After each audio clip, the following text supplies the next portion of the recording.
right, everybody, welcome back to another episode of the Evernest Real Estate Investor Podcast. I am one of your hosts, Spencer Sutton, and I have with me back again, Gray Hall. Welcome back, Gray, to the show. Thank you. I'm excited about this one. Actually, I say that at the beginning of every podcast, and I need to make a vow to stop saying it. Just stop saying it. Not excited about this one. We're excited to talk about this Jackson house and kind of wrap that project up and let y'all see what it looks like on the back end and kind of see where all the numbers fall. Yeah. So we brought on two of our team members. We have Jim Strickland, who is our broker there in Jackson, Mississippi. He's been handling this whole thing. You're our boots on the ground, Jim. So thanks for being there. Happy to be here again, guys. Thank you.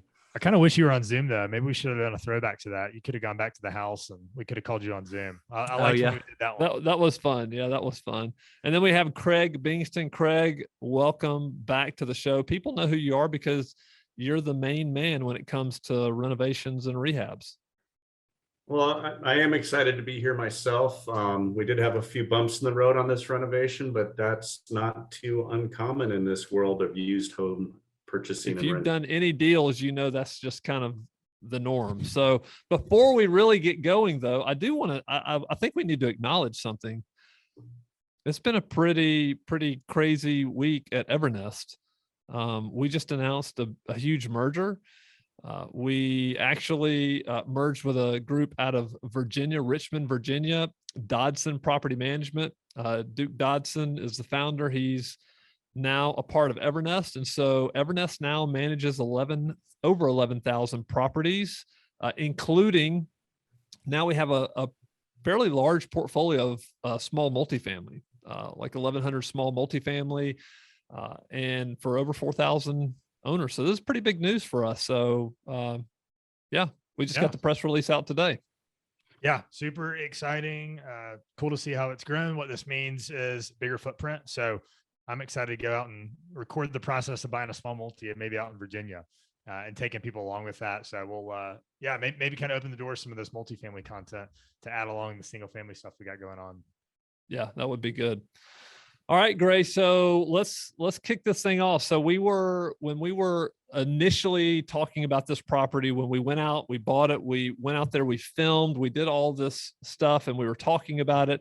Why don't we give a quick recap of just some of the numbers that we were initially talking about, like our purchase price, all that, our estimated, all that. So why don't you kind of dive into some of that?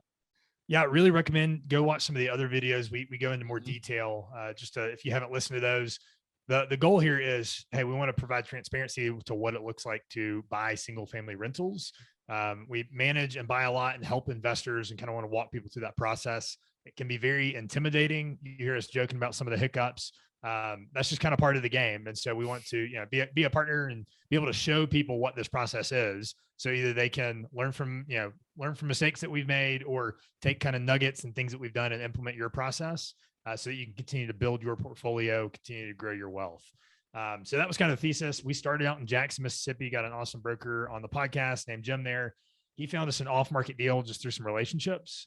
So this is a bigger house. It's in kind of a Class A neighborhood, really good school system, 4-bedroom, 2-bath house, about 2,500 square feet.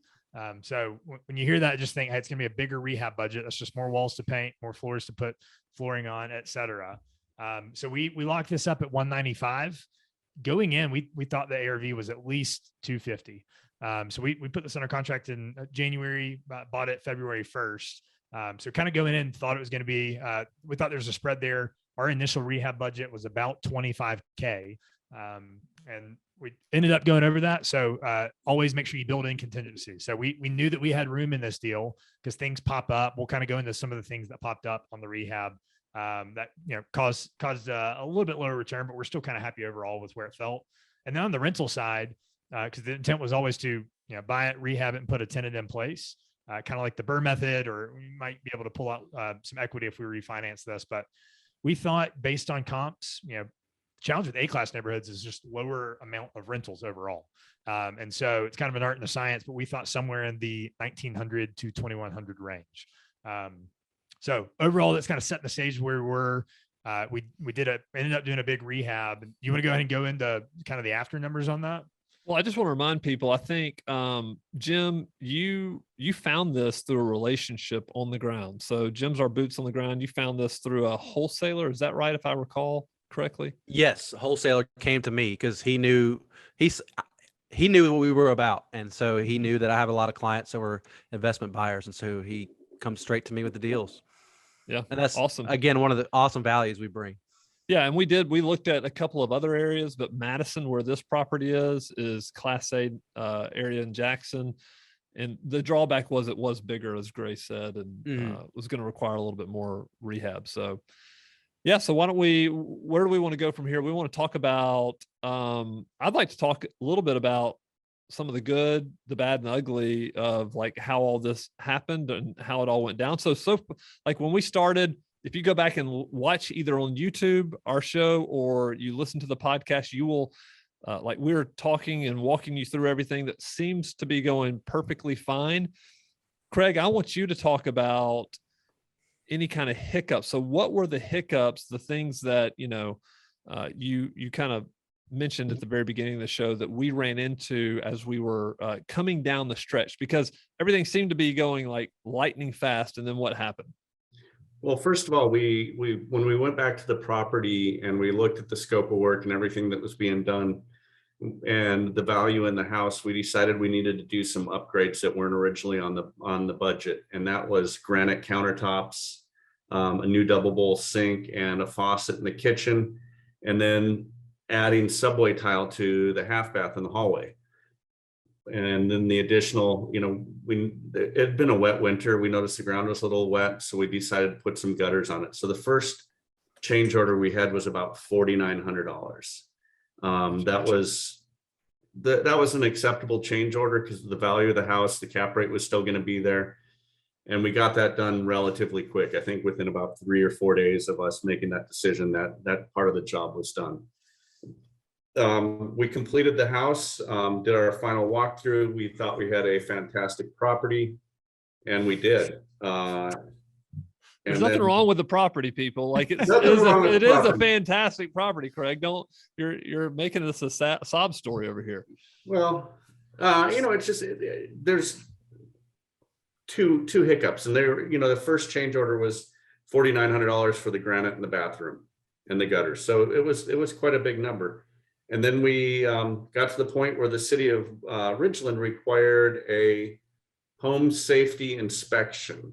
And the home safety inspection kind of threw another monkey wrench into the change orders. And what we didn't realize is we knew we had a wet backyard, but we didn't realize why we had a wet backyard. Somebody had filled in a pool in the back there, and it was a in-ground gunite or concrete pool that wasn't filled in properly. So by not filling it in properly and really chopping up the bottom of the pool before they threw dirt in it, they just threw dirt in it. So it held a lot of water in that area. You're saying we didn't get a backhoe in there during due diligence and dig up the backyard? That's not part of the standard. This is the first I've heard of this. Did you hear about this, Gray? I didn't. No, this is the first I'm hearing about it too. Oh. I joke with Craig. I told him good news only, so he must have kept that out. I need to hire a better inspector that can find hidden pools underground. Yeah, right. And truthfully, the only reason that came up is the inspector that inspected the house for health and safety knew the property. Yeah, he had known the history of it, and he knew there was a pool there. And he walked back there. He said, "This is unacceptable. There's mud in the backyard. You need to take care of this." Yeah. And our initial thoughts are, it's just a little bit of water. It's been a wet winter, but they kept on pushing and pushing. So we had an inspector, a landscape company come out and take a look at it. And he said, well, what we're going to have to do, because we can't excavate all the dirt, it would cost too much and then break up the bottom. We're going to put in a retention container and a sump pump back there and regrade the backyard to grade the water so that when it rains in that backyard, because the backyard was higher than the house. Right. So direct the water into the sump pump, direct that sump pump into a wash that's adjacent to the property.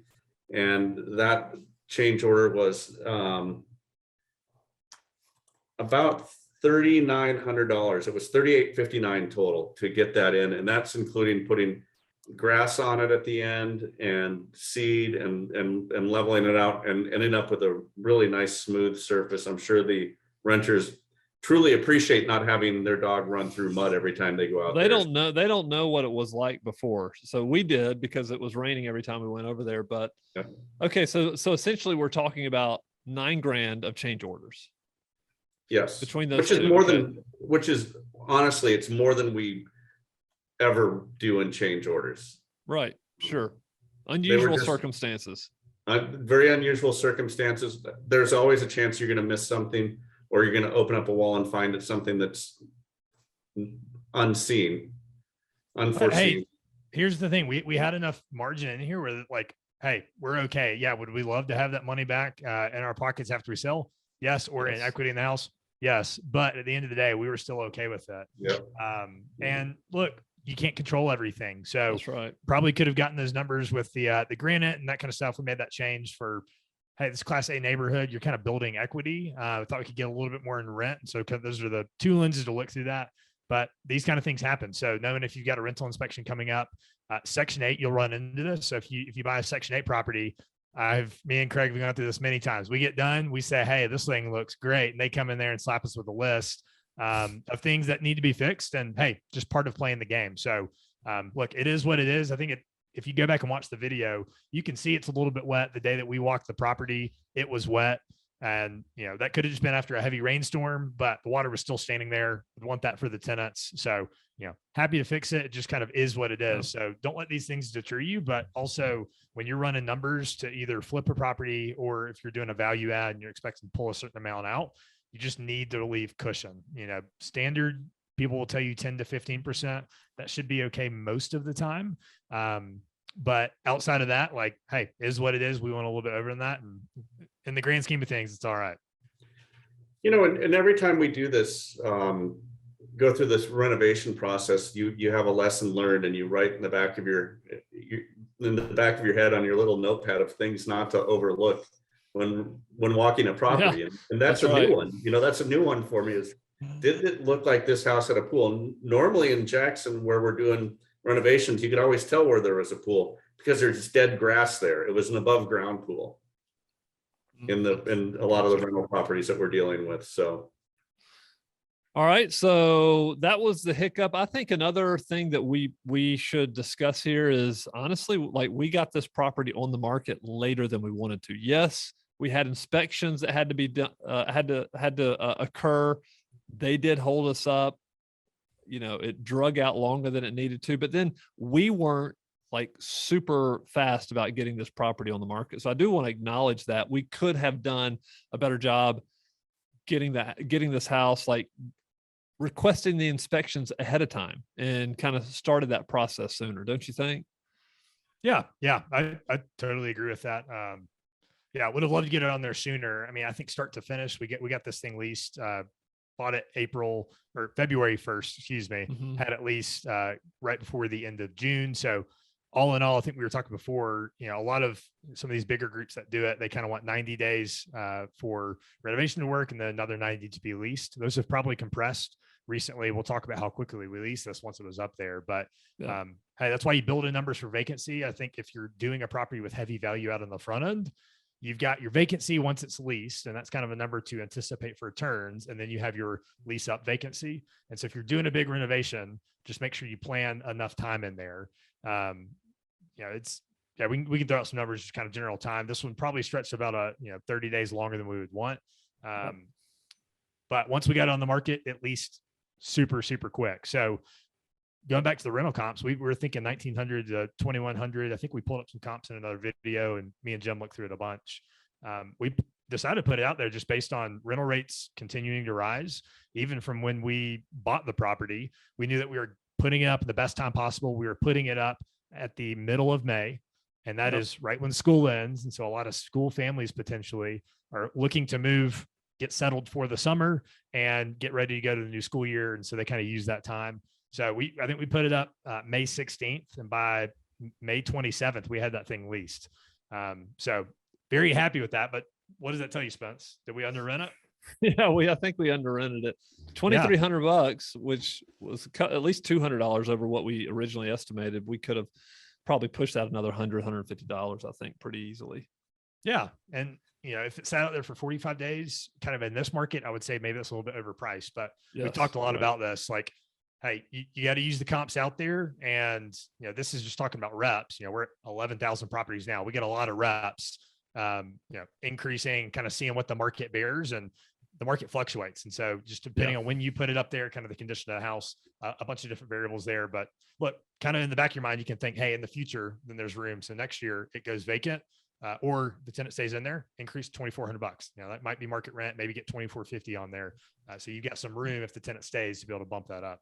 But don't you think, Gray, that even like the first 6 months of this year have been pretty crazy, like market wise, like rental appreciation, home appreciation, supply and demand issues, inflation. Like there's just a lot going on right now. You forgot the biggest one, interest rates, man. Yeah, interest rates. Yeah, no doubt. Oh yeah, that one. Yeah, that small little thing. Up until March, we were living in la la land, thinking that's right, everything's great, 3%, and the Fed comes in. So yeah, I mean it's been a lot. I mean, I'm pretty bullish on rents continuing to grow, just with some of the other macro factors.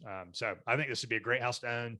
We get A class. It should be lower maintenance. It's a little bit newer house. We just did a bunch of work to it. Typically have a pretty good tenant base with lower delinquency and lower vacancy there. So overall, I'm very happy with how the house turned out. All right. Well, you want to go through the numbers? So we're going to walk through these numbers. Like these are the numbers that we have ended with, so you can see exactly what we're looking at. And so if you're listening to this, we will be sure to describe all of this, and Gray will do a great job of that. If you want to go and watch us walk through it, you can check us out on YouTube. This will definitely be one of the more recent episodes here, and we'll title it so you can find it. It's going to be our Jackson, Mississippi house. Yeah. So on the left-hand side in the spreadsheet, we've got the acquisition details. So we bought it at 195. Total rehab budget, some of the stuff Craig talked about, came out to just shy of 34,509. So our like all-in basis was about 231, about $231,000. So had a little bit of closing costs in there, but roughly about $230,000 to get into this property and to rehab it.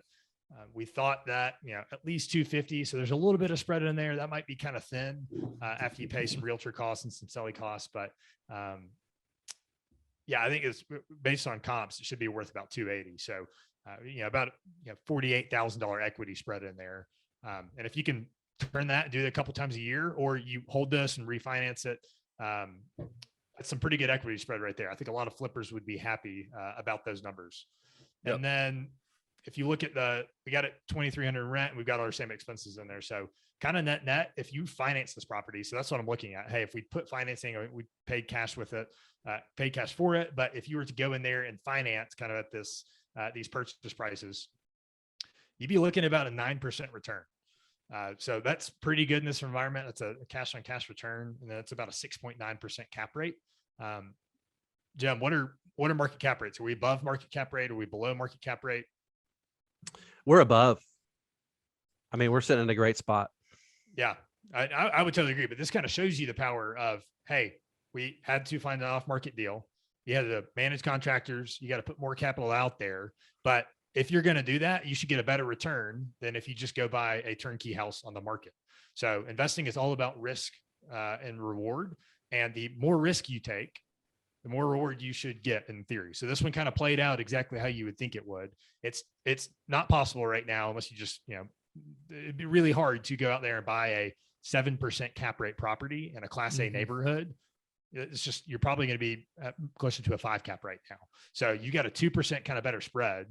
And we've even plugged in 7% interest right here. So this is like looking, if you came about this right now with 7% interest rate, I think you could probably get a little bit lower, but we wanted to be conservative on that. Like these are still really good returns that I think any investor would be really excited about. Yeah, this is great. Jim, anything you would add about like the ARV or anything? Because it really is kind of interesting. Is that just hey, we held on to it for 3 or 4 months. The market has shifted, gone up. And so we were thinking 250, maybe 260, but really how many, like you just put this on the market. We're going to sell it with the resident in it. And So if you today's want to first buy, day, right? if you want to buy, we talked about doing an NFT with this, the first Evernest house, but we'll give you the actual house for it. So if you're looking for a good return, reach out to Jim directly. You can pick this house up. We can look through the monthly cash flow over here, but we want to continue to do this, and we want to continue to be able to buy houses. And then, you know, we're probably not going to start a business out of doing this, but this is just a way for us to kind of turn back capital and be able to create some more of these videos in different markets. Yeah, it's available right now. I had 7 tours. This is the first day that it was available to view, and we only have a 3-hour time slot because there's a tenant. We want to honor that tenant's time and their space. And 7 immediate tours were selected, so pretty much that full day has been booked. But it's still available. I think it's a mixture of the market changing, our ARV went from 250 to 280. It also has to do with just being conservative under underwriting. Yeah. Yeah. Again, that's what we preach. Hey, be conservative and be pleasantly surprised. Mm-hmm. Hey, but there's also a reality in a different world where you bought this in 2020, you buy it in February and COVID takes a dive and you're trying to sell it and the ARV goes down, you know, another world that totally could have happened. And so you just have to conservatively kind of, hey, one, will it cash flow if that happens? So you don't want to be forced to sell. Do you have the reserves? We've got the reserves, so we could cash flow this all day long and be super happy. But you just got to be aware of that. So look, we were conservative, but the market helps you out sometimes. So that's been the story the last 12 years or so. I wouldn't continue to bank on that, but it's always a pleasant surprise when you get a little bit of equity bump on the backside. So what is the cash flow on this property, Gray? Man, with the numbers we've got right now, so we've got, we got 2,300 rent, we're pulling up about 5% vacancy. We got property management fees. We got a flat fee at $89, which we offer in Jackson. You got mortgage, property taxes, insurance. There's no HOA, and we've got a 10% maintenance reserve. So $230 every month. So kind of net, this is after all expenses, $525 every single month. So that's saving up for your turns in the future. That's saving up for repairs that will come up just as they do with any house. But I talk to a lot of investors and they want $200 a house, cash flow per month. And so I think this is kind of a screaming deal where if you're interested in the Jackson market and you're looking to pick up a pretty easy turnkey house, you got no vacancy right off the bat with the tenant in there, obviously be saving for the future, but your net cash flow might be higher every single month, just kind of given that there's already a tenant in there and no lease up in place. I'm very pleasantly surprised with this house. And not just a tenant in there, like recently signed tenant. Yeah. So they're at the very beginning of their lease. Fresh lease. Another 11 months in there with a tenant paying. And we typically do a pretty good job of underwriting. We've worked really hard on that because we want to put really good tenants in there. So we had the tenant, just none of us really touched it. We went through the exact normal process. And so, got a good chance of a good quality tenant who's going to be paying in there. And so net, I mean, when I look at these numbers, I'm pretty excited. That's $6,300 in cash flow per year. So it doesn't take long to be able to build up a portfolio of these things to start replacing your W-2 income or your partner's W-2 income, or even just give some extra spending change on the side. So I think it's pretty cool to see that in year one. Yeah, that's great. So let me ask this: what's the big takeaway from this process? So the biggest takeaway is be conservative. That's probably the biggest one. Be conservative in your underwriting, both on the rent side, both on the rehab side, and on the ARV side. If you're conservative on all of those and you still have margin in there, go for it. But if you're thin on all of those, like I don't know if y'all have ever been in this scenario, you're trying to make a deal work and you try to pencil out everything, and maybe we'll bump down maintenance to 6%. We'll bump down vacancy to 4%. You're lying to yourself. Right. You're just going to create pain in the future. So don't pencil a deal just to get a deal, but build relationships either with agents who have access to deals, or once you're starting to get active in a market, deals will come across your way. That's probably my biggest takeaway. Craig, what's your biggest takeaway from this deal?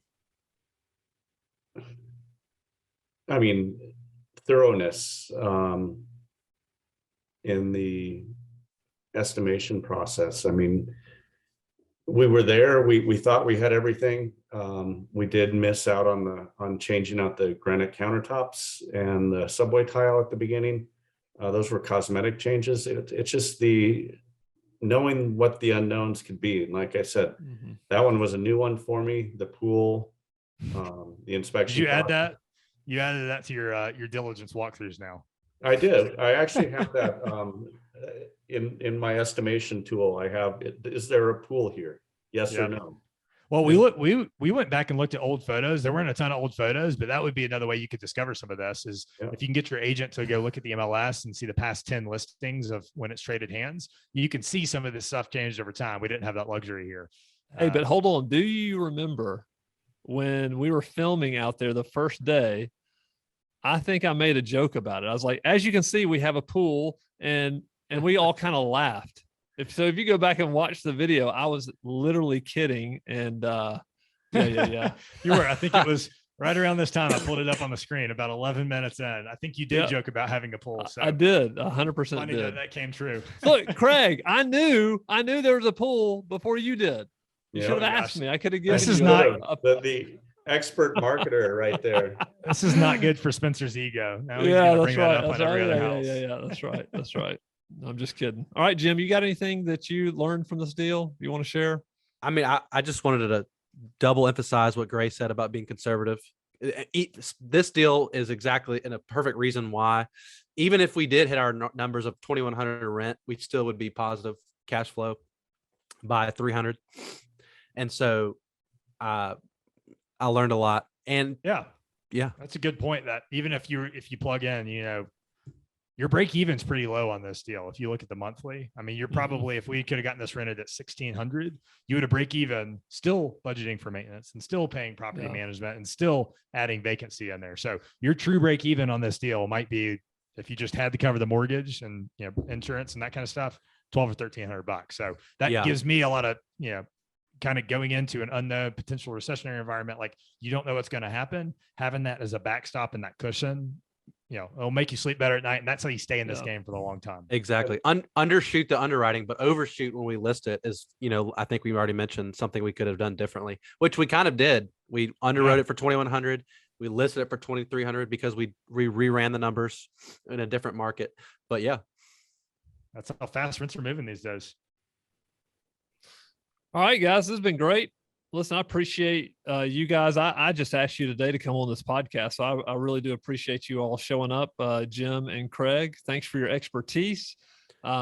Jim, listen, if you can find us another one, we'll do another one in Jackson, but we might be moving on to a different city. So it's been great having you on the podcast. It's been a pleasure, guys. I appreciate it. Yeah, so if anybody is interested in the Jackson, Mississippi market, don't hesitate to reach out to Jim, and he can absolutely help you. All right, that's it for this episode. If you've enjoyed it, make sure you check out the YouTube video of this episode. You can watch us go through the spreadsheet, and then you can also check out the other videos that we've done on this house, so you can see from beginning to end exactly what we've done. I think you'll really enjoy it, give you some insight on what we do and how we may be able to help you in the future. All right, everybody, we'll be back with another episode next week of the Evernest Real Estate Investor Podcast.